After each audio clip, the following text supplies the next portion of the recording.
I pledge allegiance to the flag of the United States of America and to the republic for which it stands, one nation, under God, indivisible, with liberty and justice for all.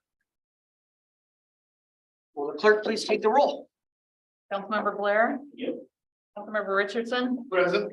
Councilmember Crossman. Here. Councilmember Smith. Here. Councilmember Hess. Councilmember Brooks. Here. Mayor DePinto. Here. Councilmember Kaminsky is excused. I haven't heard anything from Councilmember Hess. I'm not sure if anyone else has. All right, moving on to item 2, agenda approval. Your motion approved. Move to approve. Second. Is there a second? Sure. Second by Councilmember Crossman. All those, any discussion? All those in favor say aye. Aye. Any opposed say nay. And carries. Special presentations when scheduled. Public comment. Is there anyone, do we have anyone in public or here that wants to say anything? Anyone online? I do not have any hands raised online. All right. Moving on to our consent agenda, we got the January 24th, 2023 minutes, 2023 check register and position summary, and mayoral proclamation for Black History Month. Is there approval or motion to approve the consent agenda? Make a motion to approve the consent agenda. Is there a second? Second. Second by Councilmember Smith. Any discussion? I have a question, yes. Sure. So it does say mayoral proclamation. At the last line of that says Yelm City Council. So there's some clarification there, please. I'm sorry, that was a just an oversight. It should say that Mayor of Yelm hereby recognizes February as Black History Month. We will get that. We'll get that changed. And also we will start putting these under special presentations rather than part of the consent agenda. It seems a little more appropriate. Other than that, any other comments? Councilmember Blair. I read through it. I was all for it and makes sense. And I think we should absolutely acknowledge that this country has a dark past. My only issue was the last line, same reason as for what I said about the previous one. I'm not going to sign on to something that basically says someone's skin color dictates their opportunities. So that's where I'm at on it. Fair enough. Any other comments? All right, we still have a motion to second to approve the consent agenda. Without any further discussion, all those in favor say aye. Aye. Any opposed say nay. Motion carries 4-1. All right, and I'll go ahead and read the proclamation real fast. Black History Month. Whereas Black History Month is celebrated throughout the United States of America during the month of February. And whereas recognition began in 1926 as a program to encourage the study of African-American history to coincide with the birthdays of Abraham Lincoln and Frederick Douglass, it was officially expanded to the entire month of February by President Gerald Ford in 1976. And whereas Black History Month is a testament to generations of Africans brought to America and enslaved who, in the face of daily adversity and galvanized by the promise of freedom, strived for equality by exercising strength, endurance, enterprise, and patriotism, while oftentimes being denied the promises guaranteed in the U.S. Constitution. And whereas the actions of African Americans are central in the formation of American society, accomplishing civic, economic, professional, medical, scientific, military, artistic excellence, and the collective actions of Black Americans have inspired people of all backgrounds to pursue noble causes and dreams.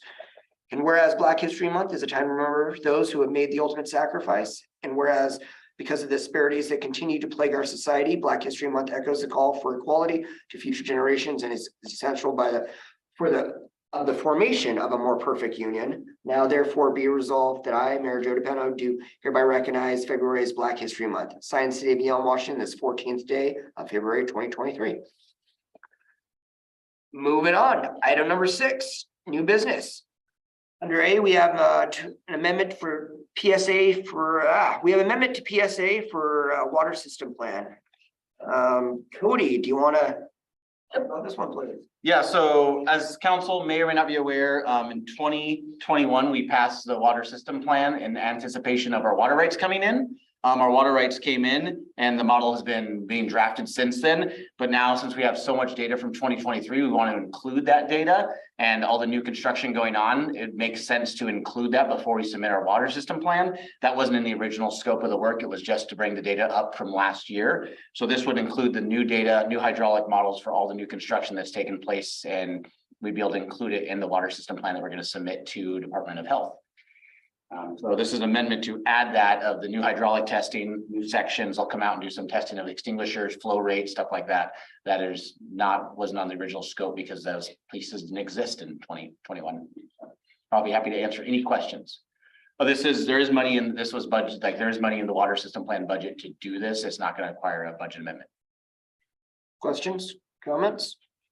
So this is, sorry, this was prior to the whole water information. This is 2021, right? Yeah, so when you got, this was really passed in 2021 for water system plan. This is the non-wastewater side.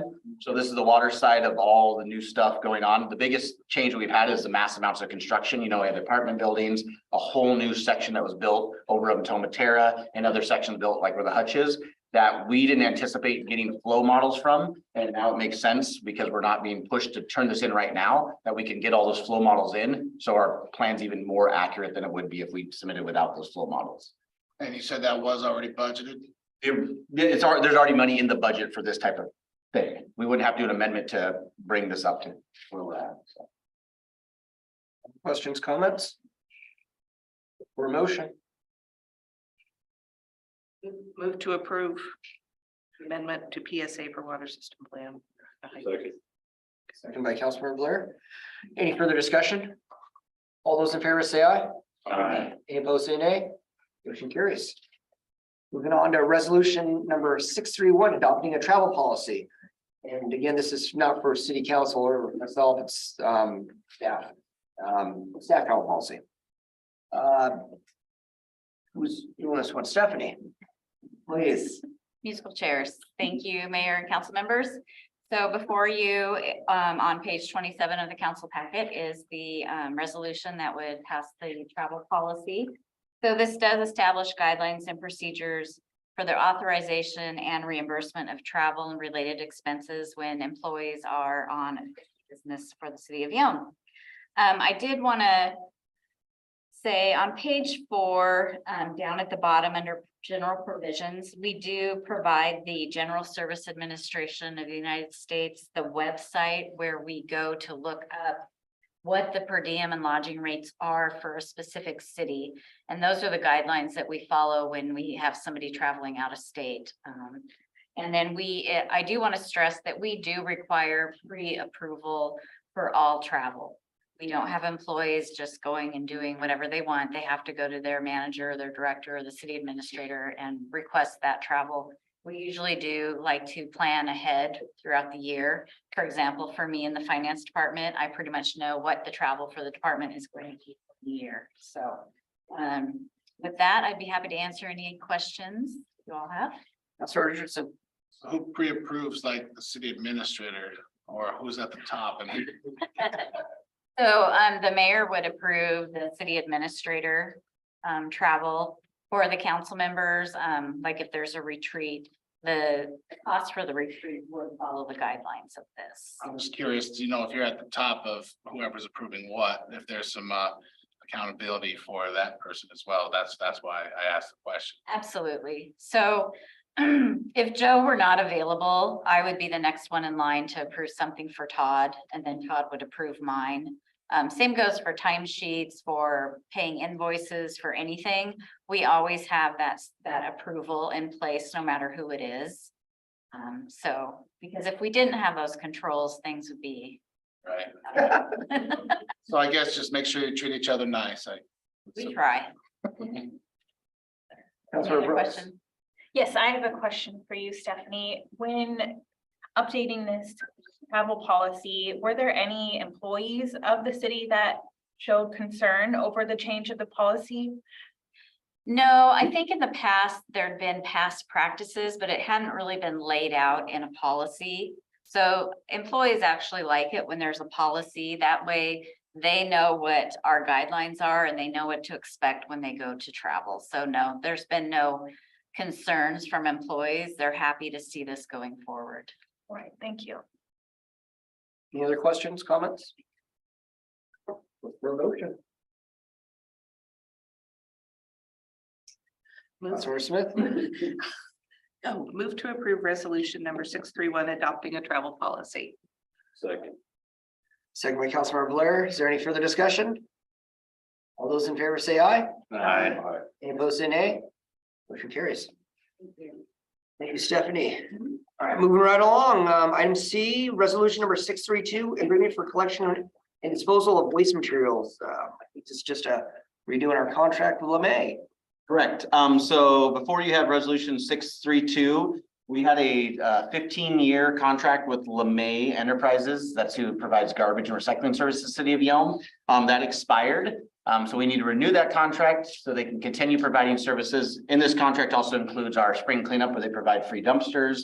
It includes our Christmas tree dumpsters they provide for free and waste services they provide to the city for low to no cost. I'll be happy to answer any questions. This is just a renewal. It's the exact same language of the original contract, just a couple of changes to bring it now. Councilmember Blair, you'd have a question on this. Well, I read through it. The only thing that I want to know is any part of this agreement requiring private residents to have trash service? This agreement does not do that, but there are, I don't want to speak, there are requirements statewide that requires people to have trash services, if I'm not mistaken. What, Don't quote me on that, but I'm pretty sure there are. basically what I'm curious of is if someone didn't want to pay LeMay $90 every 2 months and wanted to just take their own trash to the transfer station once a week, or possibly less money. Is there anything that's part of this agreement that stops that from happening? No, this agreement does not say they have to use LeMay to, they can't, doesn't say anything about them not. So the only, trash. all this does is basically authorizes LeMay to offer services within city limits. And in exchange for that, they're giving us the $2,000 for the recycling every year and providing basically free trash service for city operations and the dumpsters for spring cleanup and the trees. Correct. That's all. That's correct. Councilor Richardson, you still have a question? No, I'm good. Councilor Crossman? Several. Any other contractors to consider? No. I think there were. They have an monopoly here. Yeah. I mean, you want to talk about municipalities doing it. Yeah, so there are municipalities that do their own trash services that are extremely much larger than Yelm. We have no capabilities to be able to do our own trash services. So just to give you, I don't want to even put that thought in your head. But there it is. Sorry, put that thought in your head. No, I was just saying, Too little. I know how WCI works.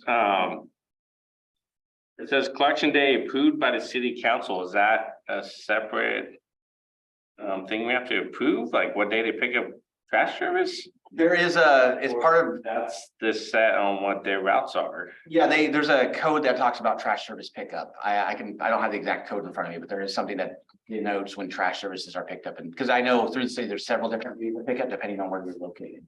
But all of them are in the morning on a weekday. So So it's not something that's going to come before us. not unless you were very desiring to change it. We don't care what the- And then final question, how come we're only getting $2,000 out of the recycling revenue when the city residents pay a lot more than that? So that's revenue coming in from the recycling itself. They're noticing a lot more mixed recycling where recycling is being not recyclable because it's mixed in oils or contaminants. And so you would think that the revenue number would go up, but it's actually kind of held steady, even gone down in some cases. So there's not more money to give, even though the amount of residents has gone up. If that makes sense. But we were able to get them to provide the cardboard recycling for free.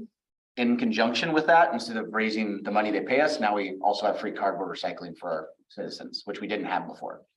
So we were able to get some other services that wasn't just monetary and Councilmember Blair. Just to build on that, what a lot of people don't understand with the recycling bin.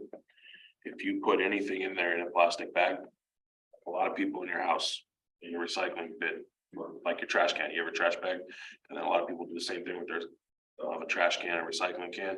If you're putting a plastic bag in that recycling can and then closing that up and taking it out like you do your trash, throwing one in the trash can and the other bag in your recycling. As soon as you put that bag in, that entire truck is now going to the dump instead of a recycling center. So, I mean, I did that for years and I didn't learn that until a friend of mine's dad who worked for one of the trash companies told me about it. And basically, if everyone doesn't figure it out, none of that recycling goes to a recycling. Councilmember Smith. Just out of curiosity, is the cardboard getting better? I mean, is it, you know what I mean? It was getting contaminated a lot. yeah, so the cardboard has been really great. The cardboard we normally don't have any issues with. The mixed recycling has been the issue, which we mentioned. It was at 68% when we shut it down last time contamination, which means 68% of the stuff in that trash can was not recyclable materials. We're now floating around the 30% mark, which is a lot better. The biggest thing we see is exactly what Councilmember Blair said, is people throw the recyclables in a plastic trash bag and then they throw it into the mixed recycling. So that's the biggest thing to get out is, hey, and some people will come up and they'll literally dump their trash bag out, which is great, but a lot of people won't. So that's the biggest thing we need to educate the public on is, hey, make sure if you have mixed recycling going in there, dump it out of the trash bag. Don't just keep it in the trash bag when you throw it in. That's our biggest issue right now. If I may add, at one of the events this past summer, LeMay was out, had a booth, and they were explaining the importance of the recycling and all the ins and outs, and they were even passing out a magnet, which I have at my home, on top of the recycling bin that shows what everybody in the household should and should not be doing. So they're working on that education. We could just copy and paste that wherever we need to. Exactly. Any further discussion on this? For motion. I move to approve resolution number 632. Is there a second? Second. Second by Councilmember Blair. All right, any further discussion? You got a motion second. All those in favor say aye. Aye. Any opposed say nay. It carries. All right, moving on to old business. It's not scheduled. We're on to standing council committee reports. Public Safety Committee. Okay, the two new vehicles have been purchased and they are for the police department. They're just about ready. The camera systems are being installed. There's been a little bit of a glitch, but they're working through that. The two officers that they had hired that were in the academy were unfortunately let go about a week before the end of the academy. So, or before the end of graduation. So now they're really looking for 3 officers, really trying to hope to get some laterals, and laterals can come from anywhere. In the US, they do have to go through a short academy type thing to get up to Washington State, but so you know anybody out there wants to lateral in to the best department ever. The 3rd SRO position has been filled, so now they have 3. And in the future, it would be nice to have a 4th one to have one in the elementary schools to start building that foundation and that relationship. With part of that is because with the new laws, I guess what they're seeing in the schools is that the kids are recognizing that they can get away with a lot more. And they know that they can't, you know, it takes a lot for them to get in trouble with the law now. So that's unfortunate. With the increase in the Hyundai. It's like, I can't say it right anymore, the Hyundai thefts. It's, yeah, Hyundai. Sorry, okay. It was at our. It was at our, a meeting that we Oh, had. it's a side joke. The department received about 30 steering wheel locks and they have handed out about 10. There is a new speed radar sign that will most likely be placed on Collins. Collins has one right now, but it's battery and they need to replace it a lot. This new sign will have more functions. The state is pushing for the department to have a department wellness and a chaplain program, and Chief Carlson is starting talks and looking at different programs for that. As far as the court, there were 76 passports processed for a total revenue of $2,660. And they have a new TV in the public safety building lobby for court dockets, Yelm Police Department news, closures, etc. Thank you. Councilmember Crossman. Next question. That you say we lost 2 to cadets. Was that because they didn't make it through training or because they went to other departments? They didn't make it through Make it through the training. Thank you. Any other comments, questions? All right, moving on to Public Service Committee. Councilmember Hess is the chair for that. Who's the vice chair of that? Would you like to go and give the update? or- We didn't have any meetings since the last time we gave a report, so. Easy. Moving on to Finance Committee, Richardson. Yeah, we just attended that meeting with looking over the January check registry. I had some questions about, vehicle leases, because when I look for things in finances, I always try to find big numbers and things but it makes sense. I was reminded by Stephanie that the only department that really purchases vehicles is the police department, and then everyone else kind of leases vehicles. That way we always have a new vehicle that doesn't require maintenance. And then made sure I asked her, was that more cost effective? And she said, yeah, well, that seems to be working. I did look at the street sweeper amount that was being leased. Sorry, yeah, Public Services? Yeah, Yeah. I thought you said public safety, my bad. No. Well, maybe, I don't know, maybe I did. But then I was looking at the street sweeper amount, and I was like, well, that's pretty expensive for a street sweeper, but we need a street sweeper to clean the roads, especially when we get emails from people saying that the streets need sweeping. So when you see those purchases made and the amounts, and there's about, a few pages, you just kind of go through and you try to understand what's going on. But again, as I echo, I think there's good accountability in this department, and there's money being spent. It's money being spent in the use to better the community and keep it clean and safe. So I see things looking well. All right. Thank you, Councilmember Richardson. Moving on to Mayor, City Minister, and staff reports. Shall I go first? Do you want to go first? No, it's up to you. I can go. Is there any other? You might staff take that some of wants what to- I'm gonna say. That's what I was thinking. Go ahead. Yeah, I'll go ahead and just to add on to a little bit of what Holly was saying in her report is they did do interviews last Friday. And they have 3 excellent candidates, 2 of which are laterals. And so the chief is very optimistic with the pool of candidates they interviewed. And so they're starting a background process and going forth with that. So that's great news. The other position we're looking for in the city currently is a wastewater treatment operator. That just went live last week, Cody. Is that right? And then there'll be a few others posted soon as well. The beautification grants that we started last year, and this is the second year, we're not getting a ton of applications. They are due by March 3rd. We will do some more advertising, push it out as much as we can, but anyone that can help spread that word to the community, please do so. And then LTAC funding as well has not been, we have not received a lot of applications for the LTAC funding. And that is due March 1st. Pothole patching started today. This is a whole new system of patching. Seems to be fairly inexpensive for the most part, and it should last significantly longer. And so they started today, I believe, on 103rd. Cody? 103rd West. 103rd and West, they were today, so they'll be here over the next week and a half. Yeah, you'll see them out and about, so be cautious when you see the flashing lights. Yeah, By the patch in the pot.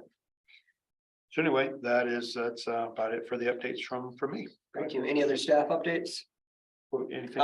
We did get our 3 trucks came in, the 3 of the new trucks for the streets team, 1 for streets team, 1 for the construction inspector. So you'll see some Chevy Silverado 1500s that look new. Those are trucks that are for new positions. So they came in yesterday. Thank you, Cody. For me, Good question, Jim. Yeah. Since you brought up bottles, and I know it's not city property, but Ghost Dog and the vape shops where you head out from, I think Burger King is right there. That giant crater that was there and got fixed. Now there's another giant crater right next to it. However, we convinced them to do that. Can we do that again with a new crater? We did it the first time. There's the property line is right where the crater is, and the lady fixed up to her literally did only what she wanted to, her property line, and didn't fix the little bit that was on the other property line. Oh, that's what happened? Yes, so she just fixed up to her property line. Okay. I know a council member that likes to fix potholes though every now and then, so maybe he'll go out there. I had fun doing that one, but like a lot of people said it. This new. Any other questions? That's a lot longer. All right, for me, we had our YMCA meeting on Friday. It was a good meeting, about 9 people, not including myself and the YMCA CEO, Kyle Cronk. Our next meeting is gonna be after the study session now. So the next, at our next study session, we'll be discussing the YMCA and what the city council wants to what their level of support's gonna be and all that. Councilmember Smith was part of that meeting on Friday as well. And yeah, any questions about that? Yeah, Councilmember Blair. Prior to us talking about that, can we get the levels of money that's left over from there's any of that money from all that COVID money? If there's any of that left over and what we have available to even consider for this? Sure. Yeah, we'll have different funding options available. We're chatting with we have some financial person or David. What's this gentleman's name? David. From DA Davidson, Jay Nelson. Thank you, Jim Nelson from. But yeah, we'll have a few different options laid out for city council and if there's others that city council wants to consider. The other, I have one more. Yeah. Did you, I know I don't know if you remember what we talked about. If we were to put in some financial portion of this, did you talk to them about what benefits we can secure for? Yeah. So it'll be a rate that's appropriate for Yelm. They do the same for other cities. I think Shelton has their own. If I recall right, Holly, please please correct me if I don't. It'll be one that would be appropriate for the average salary around here. I'm not meaning that. Meaning is there, like, can we secure a specific, even further discount for city of Yelm residents? Like, It doesn't appear that way. It doesn't appear that way. well, then, They do offer, if you can't pay for it, they will sponsor you and they don't turn people down if you can't afford it. these are things that they do it every day. I feel like if you're gonna ask the city to throw up whatever amount of money, just saying, oh, we're gonna make the rates for the average salary. I mean, that's what every business does that. If you're asking for us to throw in money to help build it, what are you gonna do that? They get the kickback for that. Yeah, and we can have that discussion at that study session, pros and cons of it. But yeah. Any other questions about it? All right, moving on, we had a military meeting here.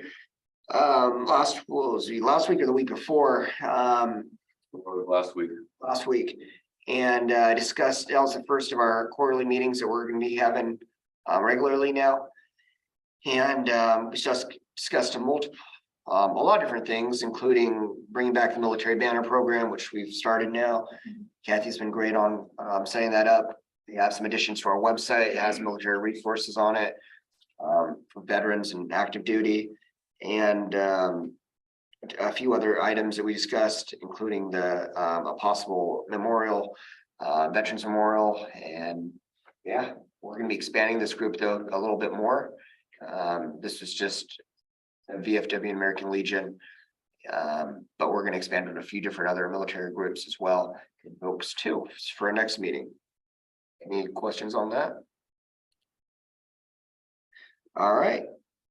Other than that, I had the state of the city earlier today over at Chamber of Commerce. They had their luncheons and not heavily attended. I want to say it was probably because the speaker, but who knows? but, What was that? I was a speaker. I was just joking. Usually when there's a heavy attendance, it's because people upset at things, so. Oh, okay. Sometimes if folks don't show up and don't have questions, maybe you can. Maris is doing such a good job. City's perfect. We don't need to attend. I like the way you think. But yeah, so that'll be up and it was recorded up on our website. It might be already up. Maybe right now. Yeah. Are you nodding like? It's on It is? Facebook. Probably is. Yeah. It's on Facebook. Okay. So yeah, it's up on our YouTube and I think the Nisqually Valley News put theirs or did a recording of it too. That's all I got. Happy Valentine's Day. Going into council member reports, starting with Councilmember Brooks. Oh, great. Scripture. Yeah, I know you're. Okay, I am happy to go for it first. I have quite a bit to talk about since the last time I sat in this chair. As I told you all, the very next day, I was attending a fundraiser called Caffeine and Kindness at the Prairie PTO. Most of these will be fundraisers that I've attended. The next was a community resource fair, and that's where we were passing out the fire safety prevention tools. And Chris Vaccaro was there and Debbie Fowler was there. So we helped 50 households, that includes seniors and the youth, get a fire extinguisher, brand new smoke detectors, and replacement batteries for any systems that they all had. There was an overwhelming response. They all were gone within the first hour. And then we had a sign up list for those that needed more. So we took that into consideration, and now we're working with Red Cross because they have a grant to go into homes and get fire prevention tools there as a preventative measure. And I think it's very important to think before a tragedy happens, and what better than a tragedy to remind you to do that. So then there was a point in time census, which was prepared by Love Bounds here in Yelm. So they did the Yelm and the surrounding areas. And I want to report that we counted less, but we didn't. I can't give you the exact number, but it was way more houseless than we expected. Yeah, so then the Yelm Community Schools is searching for a new superintendent, and they're doing they did a school-wide survey and then also some one-on-one meetings. And so they did some for the PTOs and the booster clubs, and then also with parents at each school.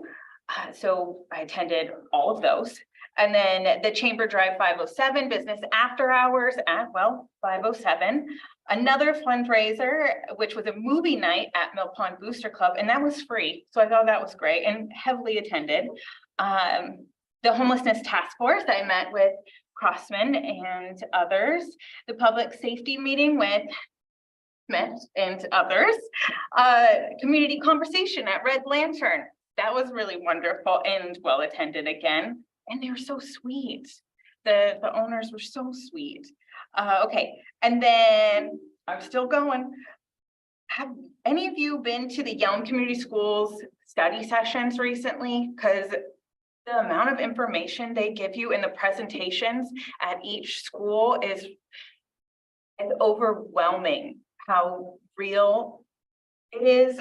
They put so much into perspective, and I want to say that because they created an outreach team that involved feeling the need for food, clothing, hygiene, and social, emotional, and mental health for hundreds of students in the Yelm School District. And I think this is something that a lot of parents don't know about, or citizens in general don't know, that this is that many students are being served and who is doing it. It's more than just a counselor. Yeah, and then a city tour with Cody and Crossman yesterday. That was really great. And I keep saying put into perspective, but man, going on top of that water tower and seeing all the future homes being built, it's nuts. Were you gonna go on top of the water tower? Not that one. Not that one. Still, it's pretty We high. were a little bummed. You were bummed that we didn't go all the way I up. didn't know that was part of the tour. I might have said.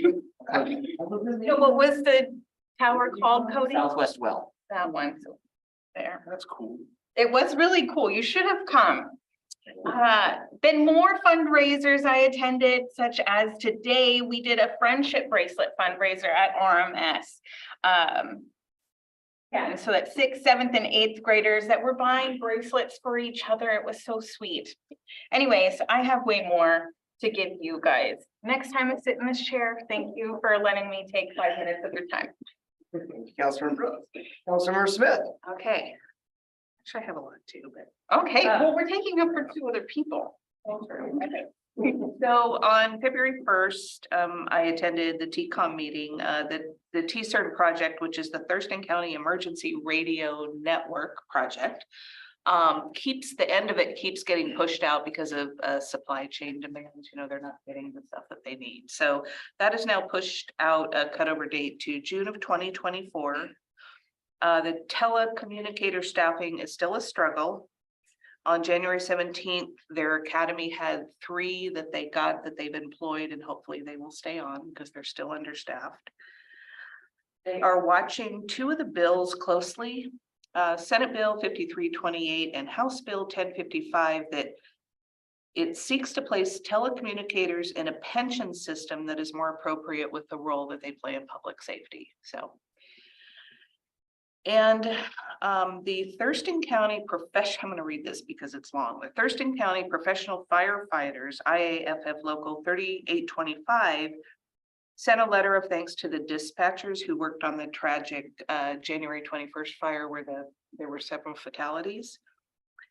And I have the letter here, but I just wanted to bring this up. One of them mentioned was Yelm Police Officer Murphy's wife, Shayla. I've known Shayla for a long time. She's very passionate about her job, but it said in here that she's been doing this for a while, but she just started on the fire side. And it says in here that she was in her 2nd week of training on the fire side and served as the primary fire dispatcher for the call. And that she said just a nice calm tone. So yeah, that was horrible. There was a lot of discussion about that, how it affects the telecommunicators and the first responders. So.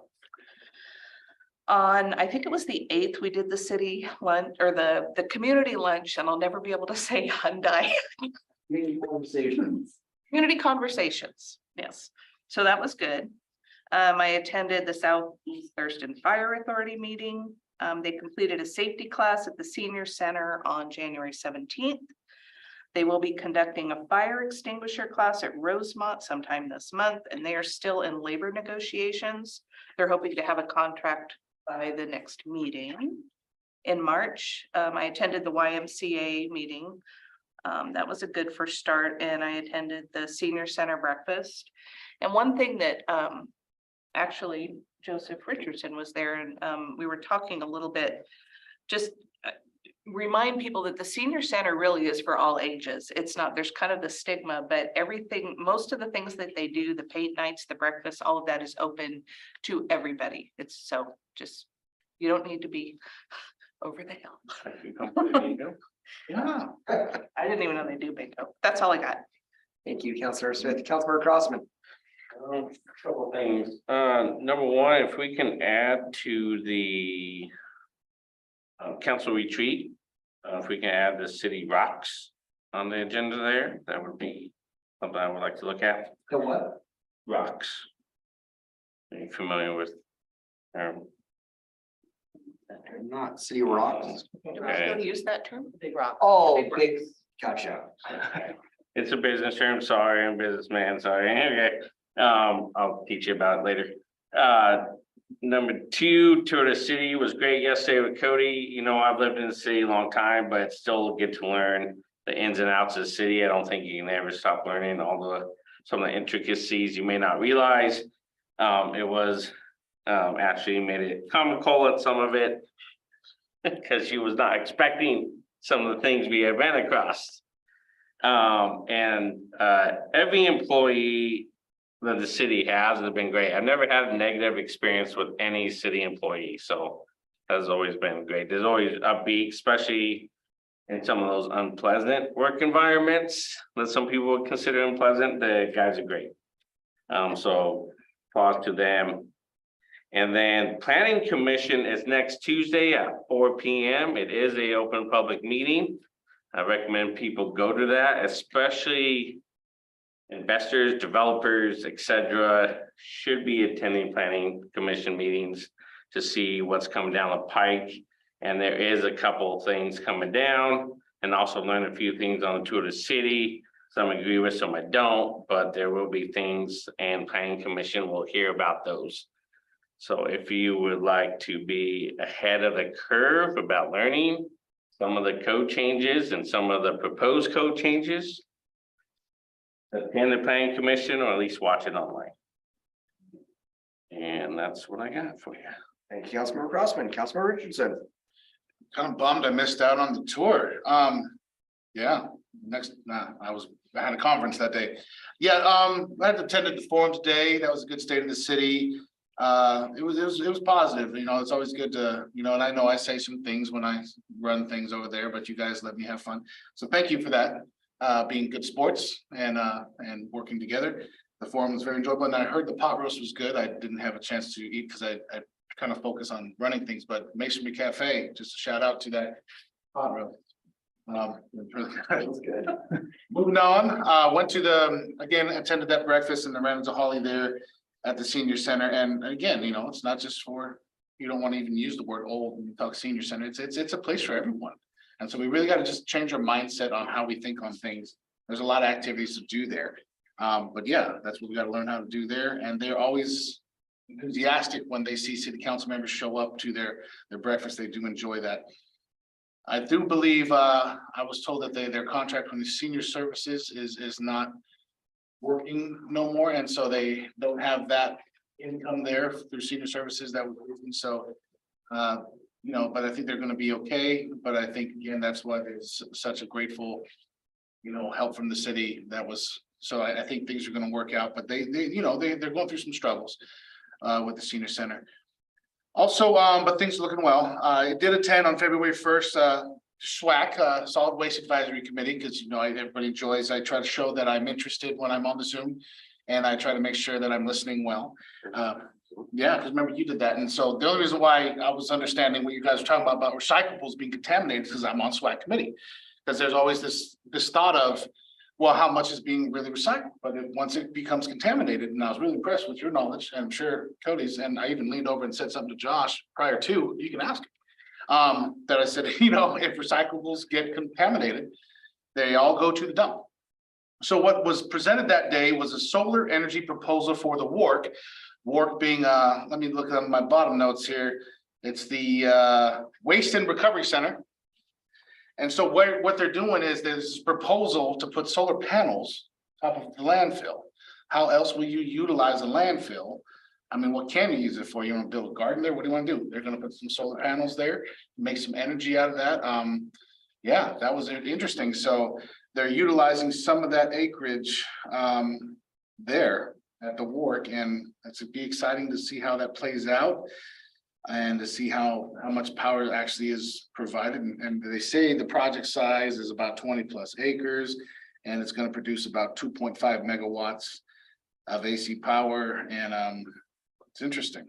So yeah, something's coming around. Again, you know, you can only fake it till you make it. So appreciate your time.